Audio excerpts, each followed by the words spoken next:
second most populous country on earth, the numbers are skyrocketing. So governments around the world are having trouble dealing with this unprecedented event, and they're having trouble finding their feet, and it's taking time. But as I say, Boris Johnson and the government here would argue that they're now talking to local authorities more. They've extended the furlough scheme, for instance, which during the summer saved hundreds of thousands of jobs. There are things that they've got right, and they've started. They're not calling it a furlough, of course. They're not calling it a furlough. It's now 2/3, not 80%.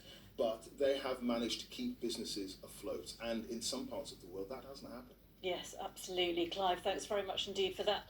Well, finally, in the desperate search, at least for me, for something to lighten the mood as winter sets in the Northern Hemisphere and certainly in London, what has caught your eye this week? Agnes, tell me, have you found something to cheer us all up? Absolutely. I've just returned from Venice to do what?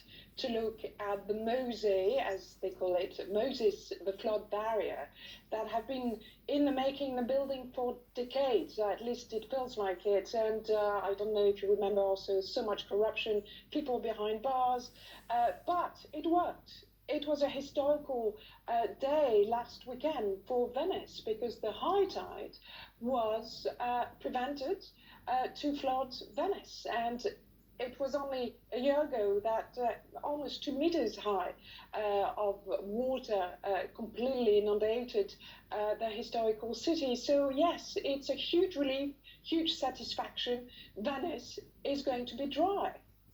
Wonderful. Can you compete with Venice and Paris within the space of a couple of days, Jeff? Well, I'm going to go in a completely different direction, and I just want this to stay between the four of us.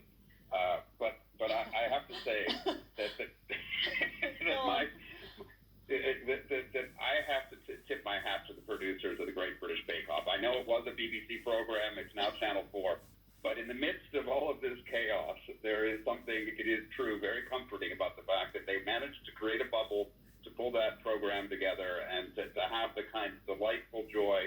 And I think the best of British gamesmanship coming through. It is not a vicious, nasty, competitive show. It's just good, wholesome fun, and it's done with a sense of humor. There's something really reassuring that you can turn on your television once a week right now and see this sort of slightly inane but playful and really distracting TV show continue as it has for the last decade. That is lovely to hear. My brother's a Channel 4 person, so you're allowed to plug them. Clive, what's been putting a smile on your face? Yeah, I totally agree with the Great British Bake Off. Great BBC program, completely nicked by Channel 4. But that's how it happens. I'm going to go with the Queen's Birthday Honours List.